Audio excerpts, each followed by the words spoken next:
Thank you.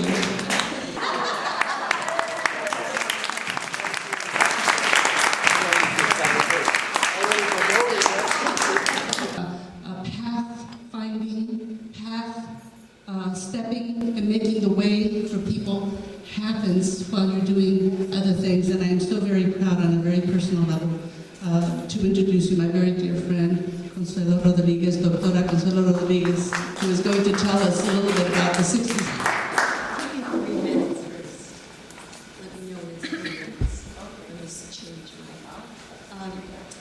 What I'm trying to attempt today is to try and speak to 4 basic experiences in my life.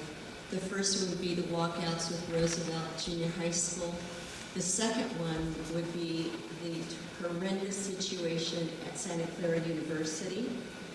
And then the third one, working and being appointed by Wilson Riles to work on the Conflict and Violence Task Force to investigate conflict and violence in the schools of California. And I want to start off by saying I was born and raised in San Jose, and my mother was a field worker, so we came from that. My mother had a 4th grade education, and when she remarried my father and I was 8 years old, I thank God because my father, contrary to the stereotype, really pushed me to go on to college. So there are those men out there. At Roosevelt, Sophie's like the godmother for all of us, I swear to God. And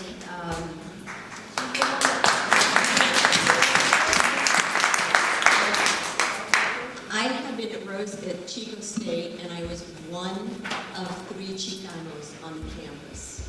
And if you don't think that's intimidating and frightening, and the other 2 were males, and I was the only female.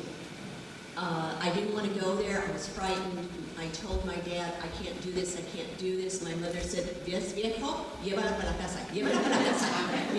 San Jose State. And my dad said, "No, mija, por favor, 1 semester, just try it." I suffered unbelievable discrimination. I came back to teach at Roosevelt because I graduated from Roosevelt and I wanted to be there. The teachers, when they interviewed me, could not believe I wanted to go to that school. I walked out with the students because I saw the horrendous discrimination that was going on with Jose Carrasco and I. And then 2 of our teachers stayed on campus, Liz Cordovan and Marcos Ortiz. And the 2 of us, Jose and I, walked out because we wanted to be with our students. We wanted to make sure that they were safe. And I can say that the community and the Black Berets did a wonderful job of organizing the walkout, and that included Sophie Mendoza, okay? And they were taken to William Street Park, and we brought them back. The principal said, please bring them back. We need to have them on campus for safety reasons. And so we did do that. The discrimination there meant tracking at Roosevelt. It meant calling them cholos. It meant putting them in lower classes so that they were vocationally ed students. Not that that's a bad thing, but that they didn't have choices. I have so much to say about Roosevelt, but I'm going to switch over to Santa Clara. The one thing that I learned as a teacher, as a new teacher, that no teacher should experience, and that was in the faculty room of teachers. I called it the racist room. Because when you went into that faculty room, you did nothing but hear teachers talking about their students and how bad they were, and giving their names and their profiles, so that these kids didn't have a chance to go into an environment or in a classroom where they got the experience of interacting with that teacher for the first time. They were already programmed. It was a self-fulfilling prophecy from the perspective of the teacher, and the curriculum had set them up for failure. Shifting. I left Roosevelt, and in 1970 I got hired at Santa Clara University. Back to Roosevelt. I want you to know when we walked out, because we had the support of our principal at that time, San Jose Unified had walkouts too, a week later. Because Jose Carrasco and I worked with our principal, he never called the police. We brought the kids back on campus, the Black Berets, and the community presented their demands to the district. At San Jose High School, the police were called, and kids got their heads bashed in. Santa Clara University. 1970, I was hired by Santa Clara University. And prior to my coming on board, there was a lot of turmoil going on there. The man behind that camera back there is Jaime Gallardo, and he is now an attorney, and he was a student there at Santa Clara, and he was with the police patrol, with Sofia, the community delivery patrol. The frightening thing about Santa Clara was that we were dealing with priests. And these students, before I got there, were already confronting the university. And in 1978, the Mexican-American Student Confederación was formed. And Rudy Madrid was one of the founders of that confederación, along with Antonio Estrenera and others that founded it. And they confronted the university. They were dealing with issues about getting more Chicanos on campus, more blacks, the racism. And I came on board in the 70s, and I met with El Frente at that time. They told me what was going on. I was in charge, and I created a parent orientation for incoming parents of students, because our students were having such horrible experiences on the campus. They were being spit on. The girls had pennies thrown at them. They were cornered. There were fights. They would come into my office and cry. I would go to the administration along with 3 to 4 to 5 other Chicano, Black, and caring white administrators to talk about the issue, and there was nothing done. 3 minutes.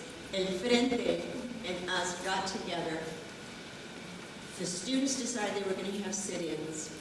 I confronted the university with the fact that my scholarships were dwindling. I had 200 scholarships to get Chicano and Black students in. All of a sudden, they were going down. I did some investigation, found out that some of those scholarship monies were being used for overall university activities. I met with the academic vice president. I showed him my data, my information. I said, we need to get these scholarships back. He told me I was out of order to go back to my office. I was called back to his office within 2 hours, and I was fired. He asked me if this was worth it.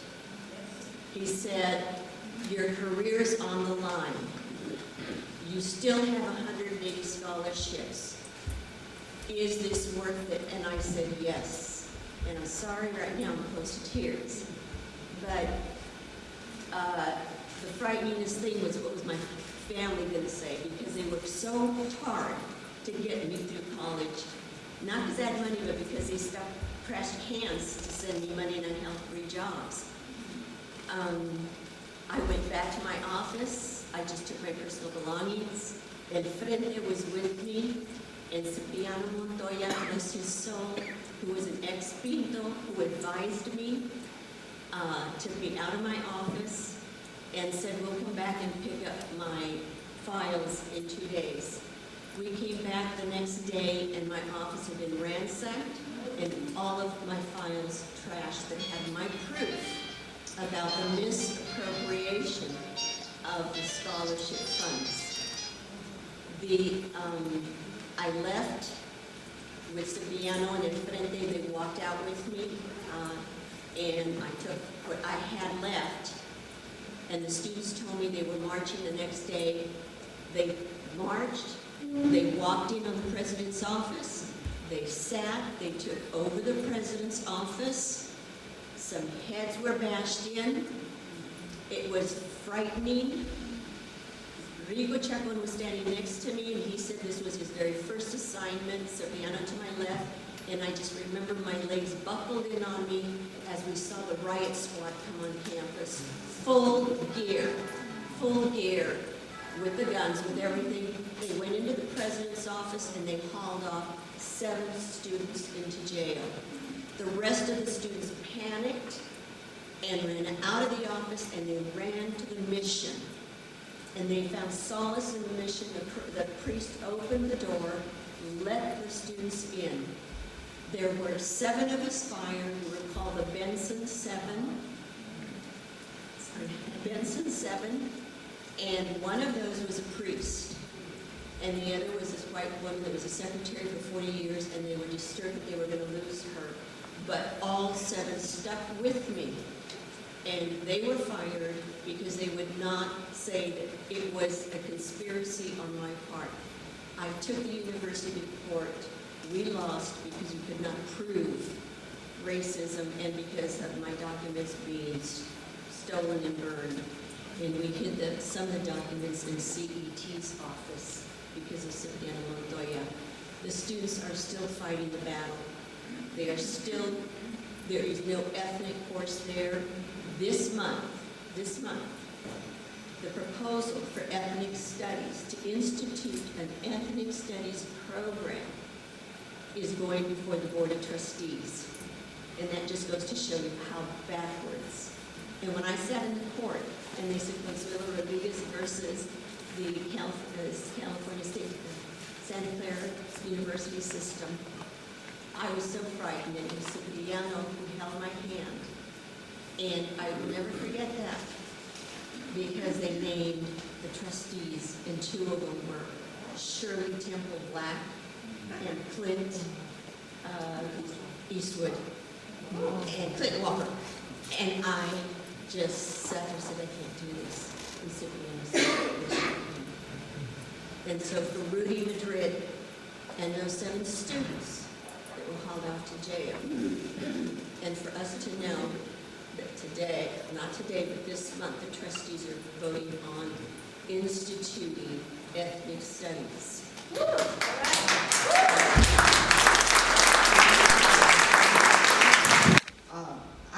Though I do have to tell you a little bit about my background. I grew up on a ranch in southern Colorado, which was really settled way back in the 1800s. Prior to that time, it was really a beautiful valley that was a hunting grounds for the Kiowa, the Comanche, the Ute Indians, and the Navajos. They would go up there to hunt. For whatever reason, I have no idea why my family went so far away from where there was folk civilization, Santa Fe, New Mexico, and went up there and settled in that area where the snow would be so high and it was so cold. It was over 9,000 feet high in that valley, beautiful valley. But what I was talking about is as beautiful as that place was. The first day I went to Scott, I never spent a weekend at home. We were out working in Oakland on that curriculum. So anyway, then, I don't know how much time I have, but then I had a major, went to Evergreen Valley College, and I ended up being an administrator there, and I had a major illness, and I left work. And while I was recovering, I noticed that my neighborhood was getting, they never swept the streets, people were sweeping down the streets, all kinds of things like that. So I organized and invited some neighbors to come to my house, 10 little drop notice off of 10 homes, and I asked them to come. I ended up with 40 people in my living room. And so we talked about things that needed to be done there. And then we had another meeting, we followed up with our city council person, came, and we had another meeting. There were 70 people. We had another meeting, there were 150 people, and that was in my backyard. And so they wanted, we started the neighborhood association, and then we heard that they were going to build the arena, and they were going to widen our street, take our trees, and part of our front yard. And so that happened, and when I started going to city council meetings, I thought, wow. we need to get this word out. When we couldn't get anything in the local media, that's when I began to write. So I wrote for 10 years, and I wrote, it was a weekly. I chose La Oferta Review, which I think is an outstanding publication.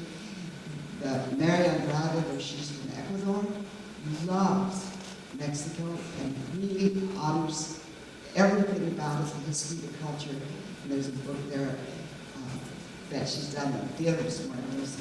And so I wanted to write. She did hire me to write for them. And that became such an incredible experience. And I look back at some of the things I wrote about, the Fallon statue, police abuse, Tierra Gardens, that was an experience. I mean, there's so many stories, and just, I have to look back there to see them because you almost forget. It's been some time. It's been 10 years since I said I withdrew from my computer. and it was really hard work. I went to meetings. I rarely went to bed before 2 o'clock at night because I go to meetings late in the evening. Allen Law School was something I really wrote about because I care a lot about education. I still care a lot about RDA, and I had something I'd love to share with everybody here. And this is, we talked about Sofia about education, and Sofia's one who talked really a lot about it. But you have here the amount of money that goes out to the redevelopment agency that comes out of every unified school district. It is millions of dollars. So I'd like to have everybody have a copy of this because I think, there's some good things that RDA does, but there's a lot of things I think they don't need to do. So. And she's still advocating. Yes. State University, and she completed all of her coursework for her doctoral program. Congratulations. Let's give her a nice round of applause. Her articles filed at La Oferta are in this room. They've been nicely displayed for us. Thank you very much, Yolanda, for doing that. Her articles span the entire decade of the 1990s, I believe. And right now, Honorable Betty Martinez and Dr. Martinez and others are looking into making copies of them and making them available at the National Hispanic University archive so that we can all come by and enjoy and reminisce and be inspired by your works. Thank you, Yolanda. It's my pleasure to introduce you to our sixth of our panelists. And it is an honor that I bring to you Esperanza Walters. And I'm going to give her the microphone and then have us continue our inspiration. Thank you very much for being here. Gracias.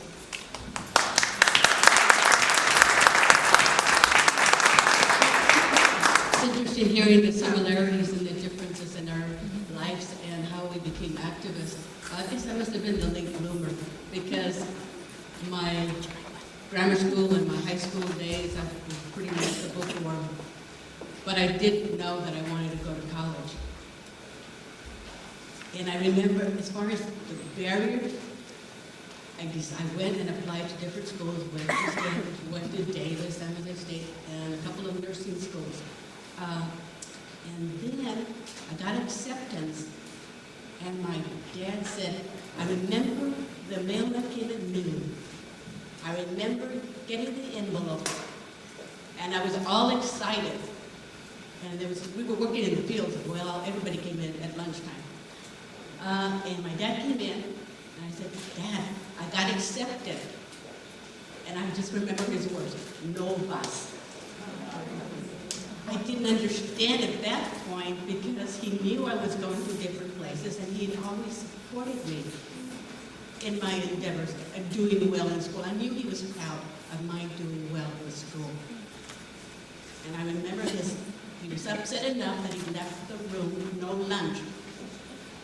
And I remember my mom's words were, "Don't te preocupes, mija, I'll take care of it." You know, being a teenager, that's all I cared about. She was going to take care of it, I was going to go to school. I just had to find which one he would let me go to school to. And I don't know what she did. I do know that she died young, in her 40s, and I did ask him, do you remember that day? And I tell them the story, and he said, "Mija, I know it's important to you, I can tell by your question, but amiga, I don't remember what happened." So to this day, I probably have lots of assumptions as to what my mom must have done, or not done. Anyway, what I did go to was a 3-year nursing program. It was a nice house with a mother, black person who guarded us, closed the doors at certain times and opened up the doors in the morning. So that was what he was comfortable with my going off to school with. So, and for me, it was fine. I loved math and science and what have you, so I was going to be fine. The sad part, though, was the classes were small. There was only about 60 students in the whole school, of which, and there was about 20 students per class, of which only 3 of us were students of color. 1 Pacific Islander, 1 African American, and 1 Latina, guess who the Latina was. And that was in all 3 years. I actually bonded with the lone African American, and she and I remained friends all these years. As I thought about today and when did I, become an activist, I do remember Benita and I, that was her name, Medina, having one serious conversation about what we, as her being black and my being Latina, should be doing differently to support our respective communities. And I remember thinking, we remember coming to the conclusion, we just needed to become good nurses. Okay. And it wasn't until 1968 when I graduated and I found my first job outside of the hospital. I went to work at one of the very first community health centers in the entire nation, which is the Family Health Center in El Viso. The remarkable thing about that health center was that you didn't just apply and you didn't just get screened by the head nurse and get the job. It was a health center that was built by the will, the brawn, and the sweat of the community. These were poor individuals from a marginalized community that had somehow found their force and built with their hands this community health center. So when I went to apply, I might have gotten screened by the head nurse, but then I was elected by the board of directors who sat in a room, and I remember not what their questions were. Not necessarily do I recall my hands swaying or my heart pacing that there was a whole group of people interviewing me in Spanish, but I do remember being in awe of the group. It's clear some of them had just come to work because they still have their hard hats with them, and dedicated enough to care about the community. And that to me really was my birth as an activist, because when they selected me, I got indoctrinated as to what it really means to build a community. It was, the CEO took time to interview me. Oh my God, it's already 3 minutes. I still have 20 pages. But what it was, the CEO, and then it was a moment that changed me significantly. He interviewed everybody on a one-to-one basis. And it was by the end of that conversation, I knew that I could no longer be just a good nurse if I wanted to work with the community. It was basically those of us who have more need to give more so that others can have more. And that had basically been what I had done. I've always blended my activism with my work. There was one time when I got so tired that I said, I'm just going to take a regular job. I was so unhappy. I was so unhappy because for me, having had that experience, it always had to be about changing the community. There's so many experiences. There's friends here. There's who I worked with over the course of the years. My comadres. In the 70s, I had developed friendships with my friends Kathy, Mary Rose, and Consuelo. Those are the bonds that when you fight the battles together, those bonds can never be broken. So I'm thankful for that. As far as what I did, like I said, I've got so many pages. I thought I was going to get through if I talked fast enough, but I guess that didn't work. As far as barriers, there's issues. I think because of my size and because I was much smaller, not necessarily in height, but and also I tend to have a calm attitude about things that oftentimes people didn't expect as much and didn't expect as much fire in the belly. But that was, in a way, a good way of doing a stealth operation, which is, I think, to some extent, has helped me, even my days now with my leadership role with Planned Parenthood. I have to put a plug in for Planned Parenthood, because it has enabled me to put into practice my values for social justice, for freedom of choice, and for family. And with knowing very clearly that those are my core values, I put it into practice with Planned Parenthood. And I guess the ability of, I think it's working with large families and large communities. I was able to work with them during a very difficult time at the national level. I chaired the national board just for 2 years when we were facing a very unfriendly administration, as well as we had a change in our CEO. So for having been chair at that time, I think my skills that I learned in the streets, my skills that I learned in the Chicana Coalition helped me immensely in succeeding in that. I guess I'll just have to stop there.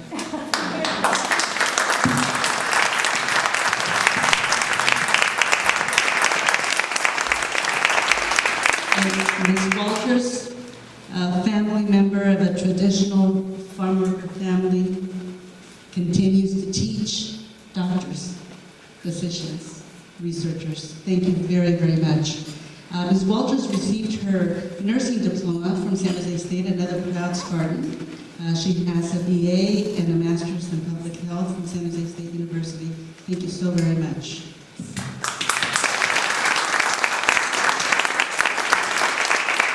Have doctorate degrees in jurisprudence, and we're very, very pleased and proud that Dr. Serna has joined us this morning as one of our respondents.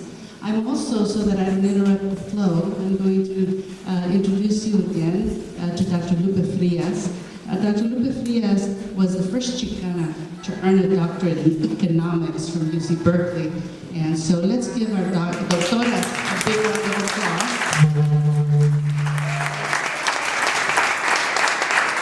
And if you would please do some reflecting, and I'll turn over the mic to you. Thank you. Good morning, everyone. I'm going to keep it short and sweet because I believe you're going to have some questions for the panel. I believe that the common thread that the Chicanas have here on the panel is education. Tienen mucho corazón, and they all went through some type of form of discrimination or some type of barrier because of the color of their skin. But instead of giving up, maybe I don't need it,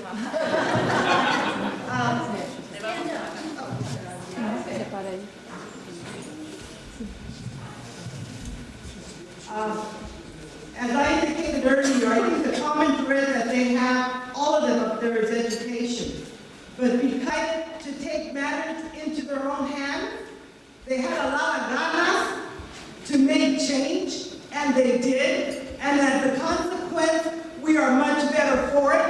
Although I wasn't from the 60s, I was from the 70s, early 70s, and I was able to benefit by the Chicano panelists and the Chicano student movement that moved this city to greater heights. I don't want to take up any more of your time, and once again, I salute the Chicana panelists for doing such a great job, and I hope that the next book that comes out is going to be the history of the Chicanas in the 60s. We really need it.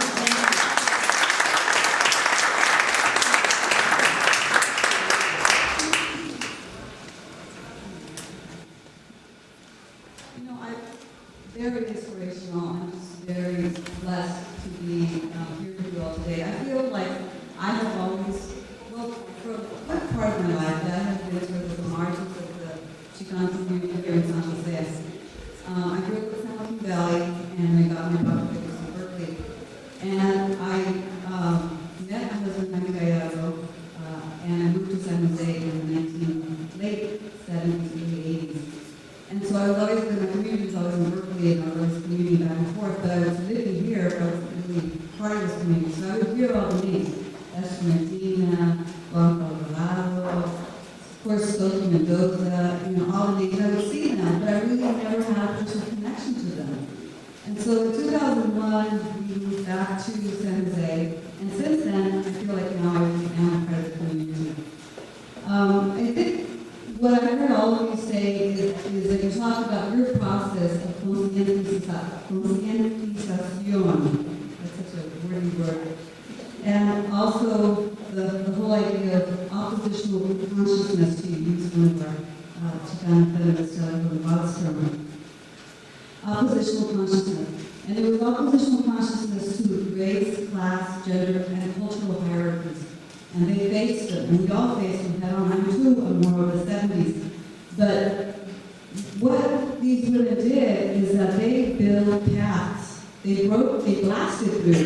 They really had to blast through those concrete walls. And take a lot, take a personal toll on themselves, on their families, and all the sacrifices that they made to clear these paths, to make new paths, to envision a different future. And now many of these paths have become roads, and they've got concrete on them. And we owe all this to them. And interestingly, Dr. Ayala talked about the 1971 Women's Confederación and how their demands were very, very feminist, female-oriented, child care, abortion, sex education. And yet, when these Mujeres spoke to us, they were not considered the traditional feminist issues. And to this day, we have an official relationship with that term, feminism, because we associate it so much with white middle-class women. We even had to fight against them. So we not only had to fight against our men, we had to fight against our brothers, our fathers, but we also had to fight against white men and then white sisters to boot. So this has really been a tremendous struggle, and the result of it has really been a tremendous, profoundly different system, because the vision that these Mujeres had has really come to be in many ways. We have set in place structures, organizations, models really for the Chicanas that are today. They can look to, Comisión Femenil, they can look at La Comisión, they can look at Mujeres en Marcha, they can look at all the organizations that we all created, not just here in San Jose, but throughout the nation. And they really do stand on our shoulders. We stand on the shoulders of our abuelas, because they, even though we wouldn't say they're feminists, they were there fighting for us, whether it be through negotiating with our fathers, whether it be, standing side by side, with leaders, and really doing a lot of the organizing and not giving much of the credit. So historically, we have always been very active, and it's important that we continue to recognize los hechos, and estos hechos hablan por sí mismos.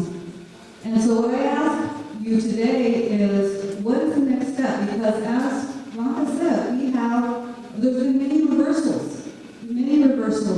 And we are now, as far as education, worse than we were in the 1970s. So I think I would like this to be sort of a launch pad for us to continue to organize. Many of us are retired, are now middle class, maybe have raised our families, and maybe maybe that's why Debbie's running around, busy because she's continuing to do the work. So I'd like to see a discussion of like, what more can we do and what directions should we take? Thank you.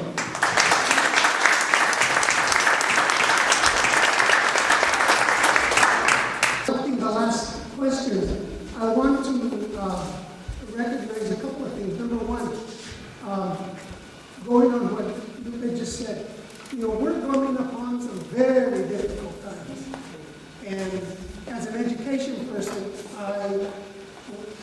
just from where I work, remember that 20,000 California teachers have gotten a red slip. Can you imagine that? And guess who they are? The new and the young. And so we will be talking about a program possibly in July and August to talk about, this theme of where's the range. These ladies had to function on range because they didn't have anything else. We now have a lot more. And so we have to figure out is how do we get this kind of fire, after being educated this way. Now we'll have some, but before I move on, I also want to recognize that we have Marisa Hansen here, who's the president of the Eastside Teachers Association.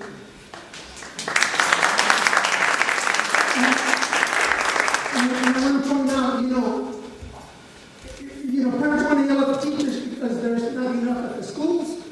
Teachers want to yell at board members because board members need to make decisions. The board member yelled at Senator Cuomo, and it's not like he's yelling already. So we're going to have that conversation. We're going to take 30 seconds. Also, you're going to hear from Dr. Carlos Navarro, who's going to tell you about the next couple of programs that are going to follow the same theme here. Buenos dias. And we're really happy on behalf of the NAQ community. We're thanking you for being here, and most importantly, to our great panelists. You did a great job talking about our history. As I said, I'm Carlos Navarro. I am a professor of Chicano Studies here, and I guess more importantly, from the president's perspective, I run the liberal arts program here at NHU, and also a member of this distinguished series planning committee. We're going to have a wonderful program to continue to talk about our history and our struggles on Friday, April the 23rd. We need to work alongside you for human rights. We're not going to do this alone. We can't. There isn't any way we can do this on our own. And we need to bring in our brothers and our sisters of color, and we need to bring in our brothers. It doesn't matter what your color, what your gender, what your lifestyle is. For me, my mentor that woke me up was when I was in Roosevelt Junior High School, and she was this tall, beautiful black woman that pulled me out of the classroom and said to me, "What are you doing? You can do better than this. I want you to go to college." I remember I laughed in her face. Nettie Goddard. Nettie Goddard. So our mentors come in different colors. They come in different genders and different lifestyles. My suggestion is to connect with the different organizations, the different groups. I know that the Cesar Chavez Center at San Jose State University, run by Martinez, who is supposed to be here, is doing a lot of work. So I would say check with your community. I know that there are different organizations and different groups that are trying to get off the ground, and they desperately need your help. And the question is, what do you see as the most effective strategy for assuming that more Latinas are elected to public office and take more positions of influence in our community? Anybody want to answer that?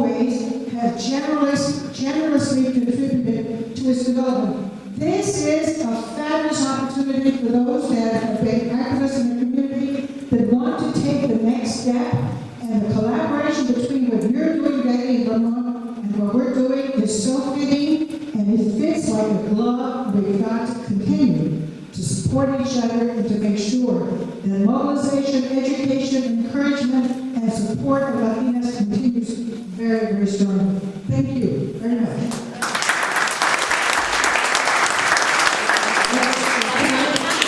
Blanca, were you able to bring that video that was? Yes, we'd love to show it. For those who are interested in watching a very short 3-minute video that promotes our Latina Leadership Academy, please stay behind this program. One of the very most important is that our young people, and even if you're older, you can always learn. But as somebody pointed out, everything that made a difference to all of us, and any of you out there, is an education. And that is really central. And the other thing that's, if you don't have a hard time, you're going to school, you're working 2 or 3 jobs, you can always write a letter to the editors. Let them know it's very good to see a Latino name in the newspaper. You don't see them very often. But we got to let them know, we're here y estamos para quedarnos aquí. So, don't forget. Where are the students? That's right.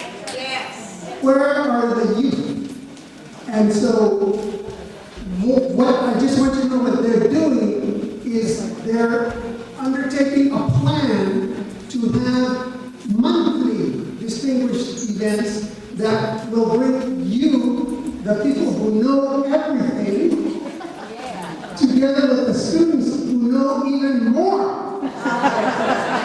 And so the question to anyone on the panel is, when we talk to youth, and they're going to say, well, they've lost the fire, they're not like us, it's all, what do we need to do when we begin to plan more connection between those of us who have been through things and young people? Anybody want to comment on that? What should we do when we begin to work closer with you and the leaders of our community who have more experience? What are some ideas about how to do that?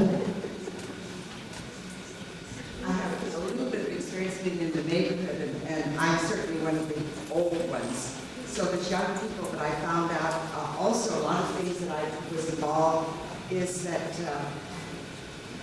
we have to listen to them because they might do something different. Just because I've been doing something a certain way that's worked for me, it doesn't work for them. It doesn't make sense. We have to listen to them, and they'll get really involved. They've got energy. They can stand up straight. And so that's one of the main things that I can do. I think that along with listening to them, it really is also about addressing their priorities. So often we want to tell them, and we want, well, not only to share our stories so that they can learn from our stories, but sometimes they have their own stories, and they have their path that they want to follow. And I think as servant leaders, it's our then role to figure out how we do it with them, not to them. One of the things that we did in the 60s was develop a lot of leadership. That is one of the things Frederick and I worked together as organizers. And we trained a lot of young people to become leaders, to become organizers. They are all now stuck in jobs. We don't have that leadership in the community, and I really think that's what we need. Of all the organizers that I've worked with, I'm the only one that's still where I was back in those years. I'm 75 years old now. You know, it's hard. I can't go down, you know, like I used to, but I think that's one of the things that we need to do. Because as I look around, especially on the issue of education, what I'm really focusing on right now, there's a lot already organized out there. It just takes some of us to put it together and get it moving. I was shocked that MECHA is organized now throughout the state. And I think that we can win that issue of education if we really get out and we really do it. Because, like I said, though, we need the leadership and we need the organizers. I don't know, how we can resolve that, but it's not hopeless. The issues are clearer now than they have ever been before. Before we had to get out there, make sure we put them out there. I mean, they're right there, saying, waiting for us to come in there and do something about it. And again, I feel this very, very desperate about education. It's the most important thing in our lives. And I watch children. The only thing a child knows how to do is learn. And nobody's teaching them, I mean, they're just out there learning and learning and learning. Why does that learning stop? We have to really, really take a look at the issue of education. I really want to see, a change there. And I know that we have a lot of leadership, but, it's going to take some of us to get it together and purposely just focus on education. And I know we can do it.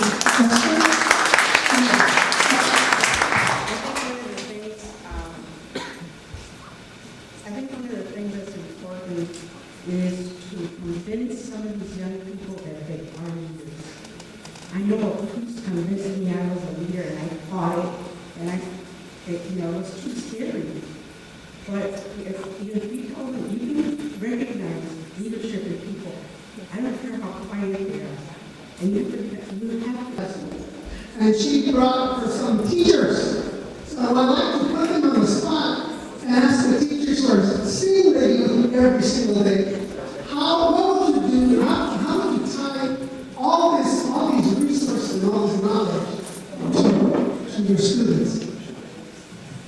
I'm going to call this the dream team. It's a Latina dream team at Evergreen Valley High School because they're Latinas, and I'd love for them to introduce themselves too because it cuts across all of Evergreen Valley High School, and then they can say something about that. I'm going to start here. Good afternoon. My name is Sofia. I'm a counselor at Evergreen Valley High School. And I think most importantly, I think the struggles that each of them shared, it gets emotional. And when you can see a face to the stories that were shared, I graduated from St. Mary's College and it's the same story over and over. And I'm watching Victoria listening to Santa Clara University struggle. She's young. She's saying the same story. So although students are graduating, the issue can be movements. And I first would like to say it's been an honor to hear all of your stories, but especially Dr. Quevedo, to have graduated from Santa Clara University and to hear your testimony as to what you experienced and how that also relates to the experiences of Latino students and students of color at that institution. A phenomenal institution that still has... El mexicano se gringo no puede ni será.